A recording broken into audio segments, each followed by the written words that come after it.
ప్రియమైన దేవుని ఆలోచన వినడానికి ఆశ కలిగినటువంటి పిల్లలు చేరవచ్చిన వినిచిన అందరికీ ప్రభునామంలో వందనాలు తెలియపరుచుకుంటున్నామండి. గ్రంథంలో నుండి యెషయా గ్రంథము 61వ అధ్యాయము మొదటి 2 వచనాలు మరొకసారి చదువుకుందామండి. ప్రభువగు యెహోవా ఆత్మ నా మీదికి వచ్చి ఉన్నది, దీనులకు సువర్తమానము ప్రకటించుటకు యెహోవా నన్ను అభిషేకించెను. నలిగిన హృదయము గల వారిని దృఢపరచుటకును, చెరలోనున్న వారికి విడుదలను, బంధింపబడిన వారికి విముక్తిని ప్రకటించుటకును, అలాగే యెహోవా హిత వత్సరమును మన దేవుని ప్రతిదండన దినమును ప్రకటించుటకును, దుఃఖాక్రాంతులందరికీ ఓదార్చుటకును. దేవుడు ఇస్తున్నటువంటి కృపను బట్టి ఇక్కడ భక్తుడు పరిశుద్ధాత్మ ప్రేరణ పొందుకొని వ్రాస్తూ వచ్చినాడు. ప్రియుల, ఆయన ఆత్మ, దేవుని ఆత్మ ఒక మనిషి మీదకి వచ్చినప్పుడంట ఈ గొప్ప కార్యాలన్నీ జరుగుతాయి. ఈ ప్రవక్తలు ఇవన్నీ జరుగుతూ వచ్చినవి. లేక ఒక మామూలు సాధారణమైనటువంటి వ్యక్తిలో కూడా దేవుని ఆలోచన పడితే ఒక గొప్ప మార్పు వచ్చి ప్రభువులో ఎదగనికి, ఆయనను తెలుసుకోనికి ఆశ కలిగి బ్రతుకుతాడంట. అలా బ్రతికిన వానికి దేవుడు ఏమి ఇవ్వాలనుకుంటున్నాడు? ఆశ కలిగిన ప్రాణాన్ని తృప్తిపరచాలనుకుంటున్నాడు దేవుడు. కనుక ఇక్కడ వ్రాయబడిన ప్రవక్తనే కాదు, ప్రవక్త వ్రాసి ఉన్నాడు. కానీ ప్రతి ఒక్కరు కూడా అలాంటి స్థితిలో ఉండమనే దేవుని వాక్యం తెలియపరుస్తూ ఉంది. ఎందుకంటే వెలిగించబడిన నీవు మరి ఒక దీపాన్ని వెలిగించాలి అనే దేవుని వాక్యం మనకు కనపడుతుంది. ఆయన ఆత్మను ఎవరము కూడా ఆత్మను ఆర్పకుడి అంటూ వ్రాయిస్తూ వచ్చినాడు. కనుక మన ఆత్మను ఆర్పక ప్లస్ వేరే వారి ఇతరులు, రక్త సంబంధికులు, స్నేహితులు, బంధువులు ఎవరన్నా కానీ వాళ్ళ ఆత్మను కూడా మన ఆర్పక ఏం చేయాలంట? వెలిగింపబడిన నీవు అనగా రక్షణలోకి వచ్చిన నీవు, క్రీస్తు రక్త ప్రోక్షణలోకి వచ్చినటువంటి నీవు, పరిశుద్ధుడమైన నీవు, నీతివంతుడై యథార్థవంతుడైన నీవు ఇంకొకరికి కూడా అలాంటి స్థితిలోకి చేర్చనీకి నీవు అటు బాధ్యతలు కలిగి ఉండమని మనకు యేసుక్రీస్తు ప్రభువారు గొప్పదైన ఆయన శిష్యులుగా ఉంటున్నటువంటి, అనగా ఆయన రక్తంలో కడగబడిన ప్రతి బిడ్డ కూడా ఆయన శిష్యురాలే, ఆయన శిష్యుడే. కనుక ఈ గొప్ప బాధ్యత పెట్టినాడు. వెలిగింపబడిన నువ్వు ఇంకొకరిని వెలిగింపాలి అని. అందుకే ఈ సువార్తలు, ప్రతి సంఘం కూడా సువార్త మీద భారం కలిగి, ఆత్మల కోసము భారం కలిగి ఉంటూ ఉంటారు. దేవుని చెప్పినటువంటి మాటను బట్టి నా రాజ్య సువార్తను మీరు ప్రచురం చేయాలి, లేక నా మరణము వ్యక్తం కాకుండా ఉన్నట్లు మీరు ప్రచురించాలి, లేక నా మరణమును మీరు ప్రచురించాలి, నా యొక్క అమూల్యమైనటువంటి రక్షణ సువార్త తెలియపరచాలి అంటూ దేవుడు చెప్తూ ఉన్నాడు ప్రియులారా. అలాగే ఈ ప్రవక్తలు కూడా అదే దేవుడు ఆ యొక్క గొప్ప గొప్ప విషయాలన్నీ ఇక్కడ వ్రాయిస్తూ వచ్చినాడు. ఆయన ఆత్మ ఆయన మీదికి వచ్చి ఉన్నదంట. వచ్చిన తర్వాత ఏమిగా ఆయన చేస్తూ ఉన్నాడంటే, దీనులకు సువర్తమానము ప్రకటించుటకు యెహోవా నన్ను అభిషేకించెను అంటున్నాడు. దీనులకంట సువర్తమానము, యేసుక్రీస్తు ప్రభువారు తెలియని వారికి సువర్తమానము తెలియపరచాలి. దీనులకు, క్రీస్తు తెలియని వారికి, అన్యులకు తెలియపరిచే ఆ యొక్క ప్రకటించే బాధ్యత నాకు ఇచ్చి నన్ను అభిషేకించినాడు అంటూ, అలాగే నలిగిన హృదయం గల వారిని దృఢపరచుటకు దేవుడు ఆయనకు ఆ యొక్క ఆలోచన చెప్తూ ఉన్నాడు అంట. నలిగిన హృదయాలను కూడా వాక్యంతో దృఢపరచాలి వాళ్ళని. అలాగే చెరలో ఉన్న వారికి విడుదల రప్పించాలి, బంధింపబడిన వారికి విముక్తిని ప్రసాదించాలి. ఏ దాంట్లో బంధింపబడి, పాపం అనే దాంట్లో మనము కట్టబడి బంధింపబడి చిక్కుకొని ఉన్న వారిని ఆ పాపపు కట్లు విడిపించాలి. ఆ పాపపు కట్లు ఒక యేసుక్రీస్తు వారు మాత్రమే విడిపిస్తారు. ఆయన పనిచేసే ప్రతి సువార్థికుడు, ప్రతి సేవకుడు కూడా ఆయన వాక్యాన్ని చెప్పి వారి హృదయంలో జ్ఞానము నింపుతాడు. చెరలో ఉన్న వారిని విడుదల, బంధింపబడిన వారికి విముక్తి ఇలా ప్రకటించాలి. అలాగే ప్రకటించుటకును, అలాగే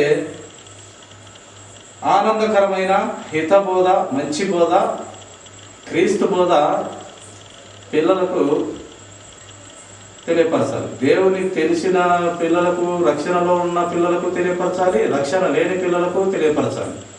రక్షణలో ఉండి కూడా ఇంకా ఆలకాన్నే ఉన్నవారు ఉన్నారు, అనగా ఇంకా పాలు తాగే దగ్గరనే ఉన్నారు. అందుకే పౌలు గారు అప్పుడప్పుడు అంటూ ఉంటాడు సంఘాలతో, మీరు వినుటకు మందులైనందున నేను మొదటి మూలపాఠాలే మీకు మళ్ళీ మళ్ళీ మళ్ళీ మళ్ళీ అదే చెప్పాల్సి వస్తుంది. ఎందుకయ్యా అంటే మీరు వినుటకు మందులైనారు, విననీకి ఆశ లేదు, క్రీస్తును తెలుసుకోవాలనే ధ్యాస లేదు, మనసు లేదు, శ్రద్ధ లేదు, కనుక మందులైనారు. కనుక నేను మళ్ళీ మళ్ళీ మళ్ళీ మీరు మిమ్మల్ని ఏం చెప్పాల్సి వస్తుందంటే మళ్ళీ మొదటి నుండి అలవరికి రావాల్సిన పరిస్థితి వస్తుంది. లోతైన విషయాలు, జ్ఞానము శబ్దం అనుకుంటే మీరు మందులైనారు, తెలుసుకోవాలనే ఆలోచనే మీకు లేదు అని ఆయన భక్తుడు తెలియపరిచినాడు. కనుక ఏం చెప్పాలయ్యా మనమంటే హితబోధ, ఆరోగ్యకరమైన బోధ, సంతోషకరమైన బోధ.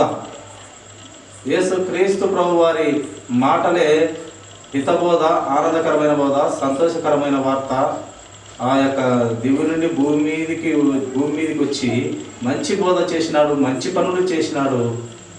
దేవుడై ఉండి మానవునిగా పుట్టి పాపపు స్వభావాన్ని ఆయన మనలాంటి శరీరంలో పుట్టి కూడా ఆయన తప్పు చేయకుండా బ్రతికినాడు, బ్రతికి చూపించినాడు మనకు.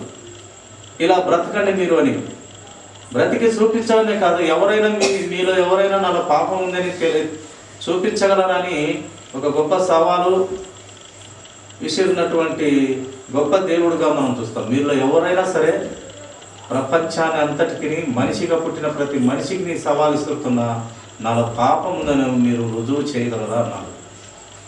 ఏ దేవుళ్ళు దేవతలు ఈ మాట ఎవరు చెప్పలేదు. అసలు ఏ దేవుళ్ళు దేవతలు చరిత్ర లేకపోతే విచిత్ర సంఘటనలతో నవ్వు వస్తుంది. ఒక యేసుక్రీస్తు ప్రభు వారిలోనే ఆ విచిత్రమైన నవ్వు రాదు ప్రియుల. ఎందుకంటే ఆయన కేవలము పరిశుద్ధుడే, కేవలము ఉన్నతమైన మంచి లక్షణములు కలిగినటువంటి గొప్ప దేవుడు ఆయన.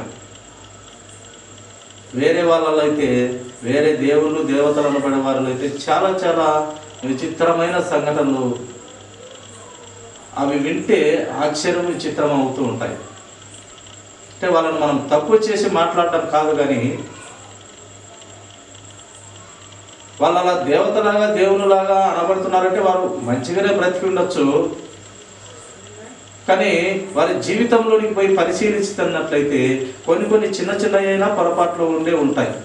కానీ ఒక యేసుక్రీస్తు ప్రభువులో మాత్రమే ఏ పొరపాటు లేని, ఏ మచ్చ లేని, డాకు లేని పరిశుద్ధుడైన మన యేసుక్రీస్తు ప్రభు వారు మాత్రమే. ఆయనే లోక రక్షకుడు కనుక, సృష్టిని కలుగజేసి నడుపుతున్నవాడు కనుక ఆయన ఏ మచ్చ ఆయన మీద లేకుండా బ్రతికినాడు ప్రియుల. కనుక ఒక మనిషిగా మనము ఒక చక్కని బోధ చేసేవారిగా, దుఃఖంలో ఉన్న వారిని ఓదార్చేవారిగా, దీనులకు సువార్త చెప్పేవారిగా, అలాగే దేవుని హితబోధ చెప్పేవారిగా, బీదలను వారికి వివేకం ఇచ్చేలాగున, నలిగిన హృదయాలను బాగు చేసేవారిగా, చెరలో ఉన్న వారిని బయటికి తెప్పించేలాగున, బాధలలో ఉన్న వారిని బాధల నుండి విముక్తి వచ్చేలాగున క్రీస్తు హితబోధను తెలియపరిచి క్రీస్తు వైపుకు పిల్లలను తిప్పాలి. అందుకే తల్లిదండ్రులుగా మన పిల్లలను ఆ యొక్క క్రీస్తు శిక్షలోనే పెంచాలి. ఈ కాలము పిల్లలను మనం పెంచుతున్న క్రమం ఏంటంటే కేవలము లక్షలు ఫీజులు కట్టి గవర్నమెంటు స్కూళ్ళలో అయితే చదివేరు కానీ డబ్బులు ఉన్నవాళ్ళు గవర్నమెంట్ స్కూల్లో అయితే చదువు చెప్పరు, రాదు. ప్రైవేట్ స్కూళ్ళలో అయితే ఫీజులు జాస్తి అయినా కట్టినా వాళ్ళు క్రమశిక్షణ నేర్పుతారు, విద్యాబుద్ధులు బాగా నేర్పుతారని ఆలోచనతోనే గొప్పవారు అవుతారు, గొప్ప ఉద్యోగాలు వస్తాయి అని చెప్తూ ఉంది ఈ యొక్క లోకము. ప్రతి తల్లిదండ్రులు కూడా చాలా తక్కువలో క్రీస్తు జ్ఞానం తెలుసుకోమని చాలా తక్కువ మంది తల్లిదండ్రులు మాత్రం అలా కలిగి ఉన్నారు. కానీ మొత్తానికి ఎంత సంపాదించినా, ఏం చేసినా, ఏం ఉద్యోగం ఇచ్చినా మనము దేవుని భయం లేకుండా బ్రతికినట్లయితే, జీవించినట్లయితే, అసలు దేవునినే తెలుసుకోకుండా మనము పొరపాటున చనిపోయినట్లయితే మనము ఆయన ఉగ్రతలో పాలు భాగస్థులం అవుతాం. కనుక మొదటిగా యేసుక్రీస్తు ప్రభువారు చెప్పినట్టుగా మొదటగా నా నీతి, నా రాజ్యాన్ని వెతకమన్నాడు ఆయన. ఇంకా వేరే ఏది అని చెప్పలేదు ఆయన. లేదా నిన్ను పుట్టించింది, నిన్ను కన్నది నేనే, నీ చింత యావత్తు ఉంటే నా మీద వెయ్యి. చూడండి, ఆకాశ పక్షులు అవి విత్తవు, కోయవు, వాటిని పోషిస్తున్నదిగా లేనిది నిన్ను నా పోలికలో నా చేతులు తయారు చేసి నిన్ను నేను పోషించలేనా? నిన్ను నేను కరెక్ట్గా చూసుకోనలేనా? వాటిని చూడండి, అవి ఏమి పంట వేయవు, కోయవు, అవి బ్రతుకుతున్నాయి దేవుని కృప వల్ల. మీరు నా పోలికలో నా చేతులతో పుట్టించుకున్నాను, మిమ్మల్ని నేను చేయాల్సిందే. పాపానికి విరుగుడు మందు తయారు చేయాల్సిందే.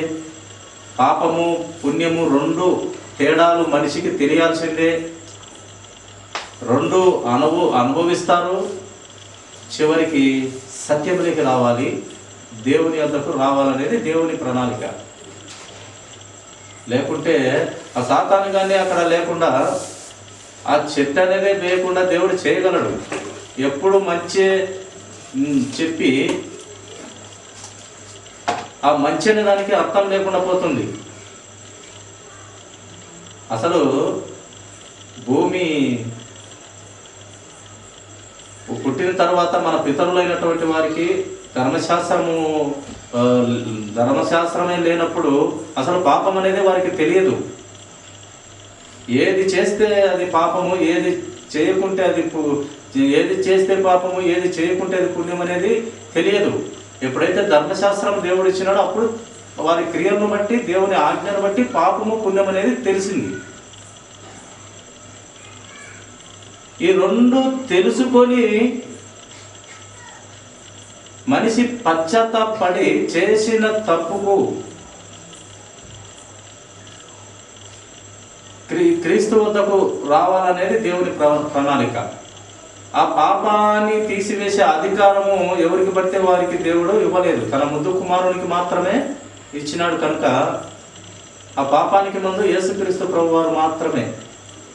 కనుక ఆయన చాలా గొప్ప ప్రణాళికలతో ఈ భూమిని, మనుషులను, దేవదూతలను, కెరూబులను, 24 పెద్దల్ని, ఆ పరలోక రాజ్యాన్ని, నరకాన్ని, భూమిని, భూమి మీద జీవం గల వాయువును, ఎక్కడ జీవం గల వాయువు ఎక్కడ లేదు, ఏ గ్రహం మీద లేదు, భూమి మీద మాత్రమే పెట్టినాడు దేవుడు. ఏ గ్రహం లేకపోవాలన్నా అక్కడ మనము బ్రతకలేము. కానీ ఇక్కడ ఒక స్పెషల్గా మనిషిని తయారు చేసి అక్కడికి పంపిస్తారు ఏదన్నా గ్రహానికి పోవాలంటే. కనుక ఈ భూమి మీద మాత్రమే వాయువు పెట్టి దేవుడు మనుషుల్ని ఈ భూమి మీద ఎన్నుకున్నాడు అంతే. ఇంకెక్కడ మనం బ్రతకలేము. అక్కడ ఏదో దేశంలో ఒక గ్రహం మీద పోయి ఆయన ఇల్లు కడతాడంట. అక్కడ ఏది భూకంపం వచ్చినా ఏమొచ్చినా తప్పించుకునేదానికి. ఈ లోకము ఒక శాస్త్రవేత్త ఒకనొక సమయంలో లయమైపోతుంది కదా ఈ భూమి, ఆ లయం అయిపోతప్పుడు ఇంకొక గ్రహంలో ఉంటే దాన్ని లయం చేయడు కదా అని ఎక్కడున్నా దేవుడు పట్టుకుంటాడు. నువ్వు ఆకాశంకి ఎక్కుదువా అక్కడ ఉంటాను, పాతాళం పోదువా అక్కడ ఉంటాను, ఎక్కడికి పోయినా నేను అక్కడ ఉంటాను. ఆయన సృష్టిని అంతా తయారు చేసింది నేనే. ఆయన ఎక్కడికి పోయినా అది అంతమేమో మనకు తప్పదు. ఈ అంతం వచ్చేలోపు మనము క్రీస్తును ఎరిగిన వారమై, క్రీస్తు రక్తంలో కడగబడిన వారమై, క్రీస్తులో భద్రము చేయబడిన పిల్లలమై ఉంటే మనకు మరణం ఎప్పుడు వచ్చినా, అంతం ఎప్పుడు వచ్చినా దిగులు లేని పిల్లలముగా ఉండొచ్చును. ప్రియుల, తీతుకు రాసినటువంటి పత్రిక 2వ అధ్యాయము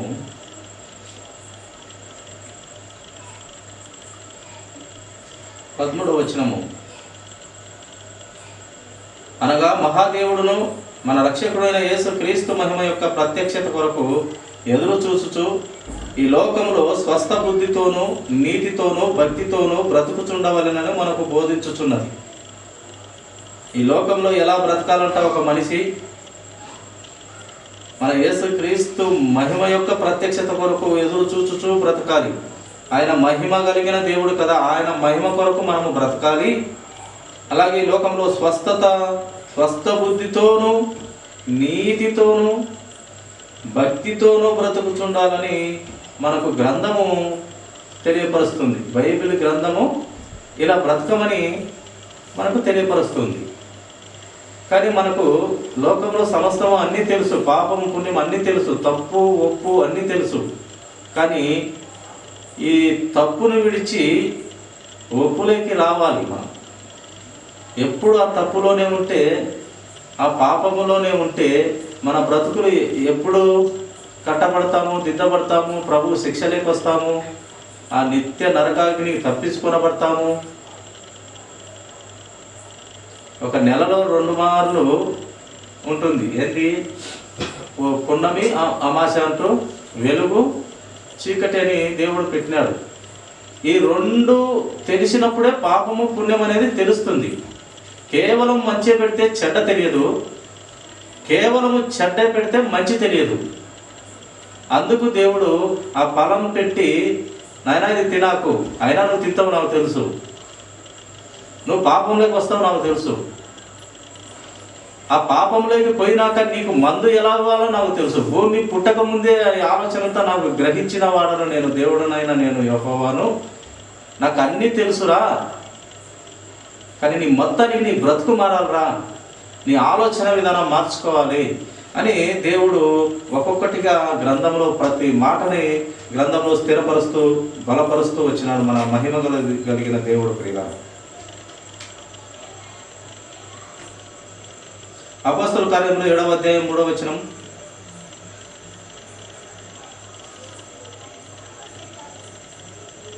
నీవు నీ దేశమును నీ స్వజనమును విడిచి బయలుదేరి నేను నీకు చూపించబోయే దేశమునకు రమ్మని అతనితో చెప్పాను.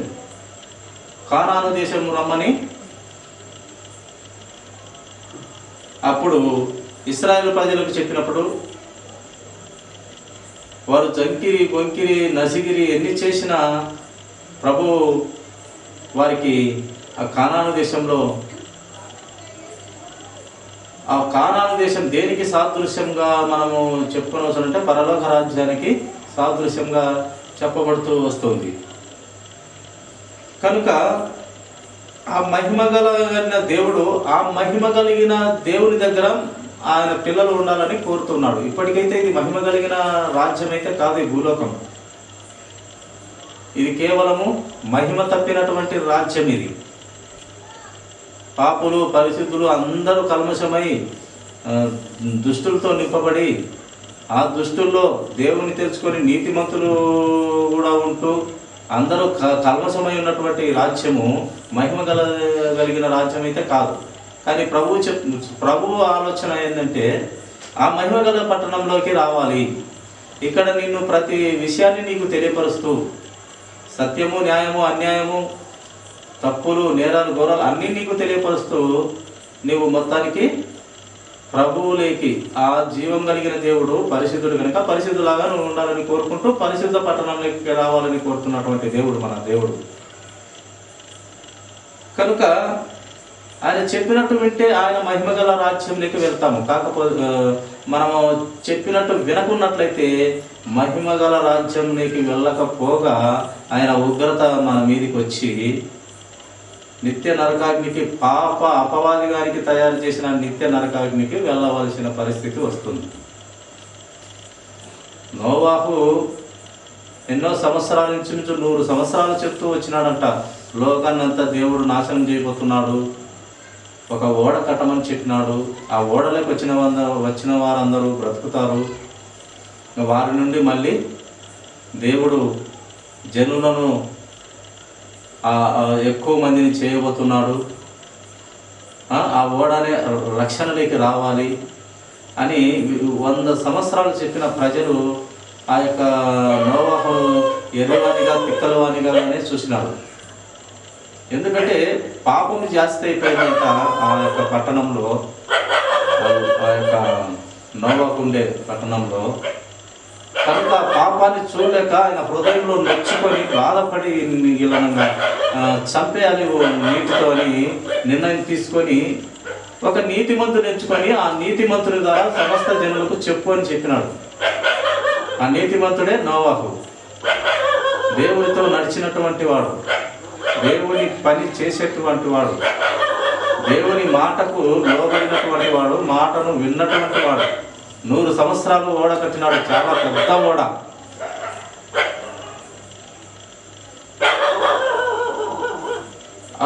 అంత ఓడ కట్టి ప్రతిరోజు చెప్పేవాడు ఆయన. ఇది పరిస్థితి. 100 సంవత్సరాలు చెప్పినా నమ్మలేదు. చివరికి ఇంకా 7 రోజుల్లో ఇంకా నాశనం అయిపోతుంది పట్టణం అని చెప్పినాడు. మరి 7 రోజుల్లో, వారం రోజుల్లో నాశనం అవుతుందని చెప్పినా కూడా ఇన్ని రోజుల నుంచి చెప్తున్నావు దరిద్రుడా, లోకం అన్నటువంటి మాట. ఇన్ని రోజుల నుంచి చెప్తున్నావు, ఏ రోజన్నా జరిగిందా? ఇంకా 7 రోజులకు మళ్ళీ కొత్తగా భయపెట్టిస్తున్నావు మనుషులని. వాళ్ళు ఏమి చేస్తా వచ్చినారంట, తింటారంట, తాగుతారంట, పిల్లలను ఇస్తారంట, పెళ్ళిళ్ళు ఇస్తారు, మళ్ళీ ఇస్తారు, మళ్ళీ పుచ్చుకుంటారు, తింటారు, తాగుతారు. ఈ ఆనందంలోనే ఉన్నారు, పాపపు జీవితంలోనే గడిపినారు.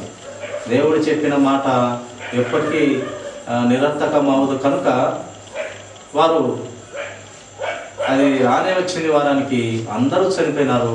ఆ ఓడలోకి ఎక్కిన మనుషులు 8 మంది నోవాహు కుటుంబంగా మాత్రమే బ్రతికి బట్టగలిగి వారి నుండి ఇంత గొప్ప మళ్ళీ జనము తయారైంది. మనిషి వినట్లే, జంతువులు, పక్షులు ప్రతీదీ దేవుని మాట విని నోవాహు దగ్గరికి జతలు జతలుగా ఓడ దగ్గరికి వచ్చినాయంట. పశువులు, పురుగులు ఇవి ఇంట ఉన్నాయి. వాటికి జ్ఞానం లేదు, బుద్ధి లేదు, వివేచన లేదు. అవి జతలు జతలుగా ఓడ దగ్గరికి వచ్చినాయి, కానీ మనిషి రావట్లేదు పిల్లలు. అందుకే దేవుడు, కని పెంచిన నా పిల్లలు నా మీద తిరగబడుతున్నారు. ఎన్ని రోజులు తిరగబడితే ఏం చేస్తారు? ఇంకా తిరగబడిన పిల్లల్ని ఏం చేసేదానికి లేదు. చాలామంది పిల్లలు తిరగబడుతుంటారు, తిరగబడిన పిల్లలను ఏం చేసేదానికి లేదు. ఒకసారి దేవుని పనిచేసే కుటుంబాలను తిరగబడి నాశనమయ్యే పిల్లలను ఎంతోమంది మనం చూస్తూ ఉన్నాం. ఒక కుటుంబంలో పనికిమాల కుటుంబంలో మంచోళ్ళు కూడా ఉంటూ ఉంటారు. దీనికి కారణం అంతా ఏంటంటే, దేవుని గురించి ఆలోచన చేసిన వారు మొత్తానికి నిదానంగా అయినా నీతే గెలుస్తుంది కనుక, సత్యమే వర్ధిల్లుతుంది కనుక, దేవుడు సత్యమే నీతి న్యాయం కనుక ఆయన దగ్గరికి వచ్చిన వాడు ఎప్పటికైనా బాగుపడతారు. ఈ లోకంలో బాగుపడతారు, ఆ లోకంలో బాగుపడతారు. ఆ నీతి తప్పినప్పుడే ఈ లోకంలో బాగుపడలేరు, నిత్య నరకాగ్నిలో కేకలుగా ఉంటారు. కనుక ప్రియ సహోదర సహోదరుడా, ఇలా దేవుడు మనల్ని ఎంతో ప్రేమించి ఇంకా ఎంత చేపెట్టి లేపాలనుకున్న ఆ చెయ్యి అందించి దేవుని చెయ్యి పట్టుకుంటే కదా, ఆ పట్టుకోకుండా ఎప్పుడు జారిపోతుంటే ఎంతసేపని తల్లిదండ్రులైనా ఎంతసేపని మోస్తారు. వయసు ఎక్కువ వచ్చినా, రెక్కలు వచ్చినా కూడా తల్లిదండ్రులు పొద్దున సమయాలంటే మోయలేరు. ఒక వయసు వచ్చినాక తమంతట తాము మంచి ఆలోచనలు లేదా చెడ్డ ఆలోచనలు చేయగలిగిన స్థితిలోకి వచ్చినాక, వారంతటా వాళ్ళు బ్రతకగలిగే స్థితిలోకి వచ్చినాక ఇంకా తల్లిదండ్రుల మీద కూడా ఆధారపడకూడదు. పౌలు ఒక మాట అన్నాడు, కష్టం చేసిన వాడే అన్నం తినాలి, లేకపోతే అన్నమే తినకూడదని చెప్పినాడు. పని చేసిన వాడే ఆ పనికి ప్రతిఫలంగా అన్నం తినాలంట. పని చేయకుండా, ఏ పని చేయకుండా అంటే అన్నం కూడా తినకూడదని ఒక మాట చెప్పినాడు ఆయన భక్తుడు. కనుక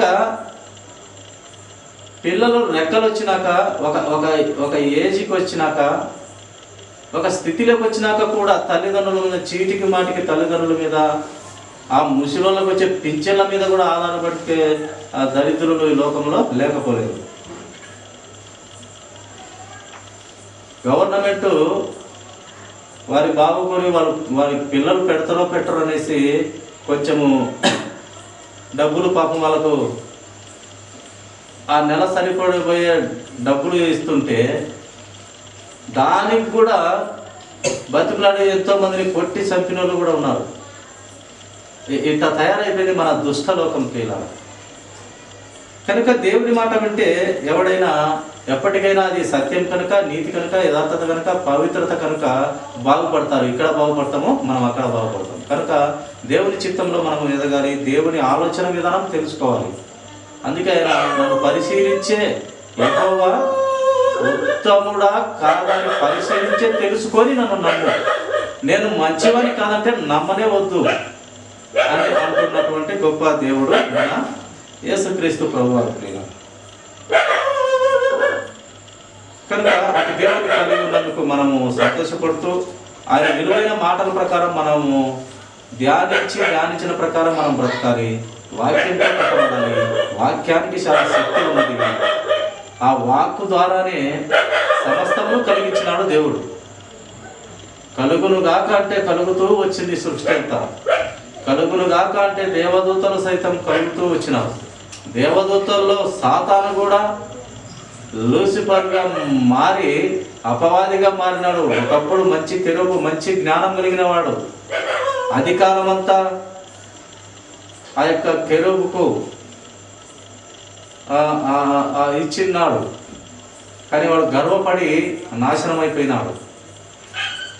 వాడు నాశనమైపోయి ఇంకా చాలా మందిని నాశనం అవుటకు దేవుని మీద కోపంతో నన్ను పరలోక రాజ్యం నుంచి ఇసిరి ఒక కప్పను, బాణ కింద కప్పను తీసి కాలు పట్టి విసిరేసినట్టు పరలోక రాజ్యం నుండి నన్ను విసిరేస్తాడని వానికి కోపము.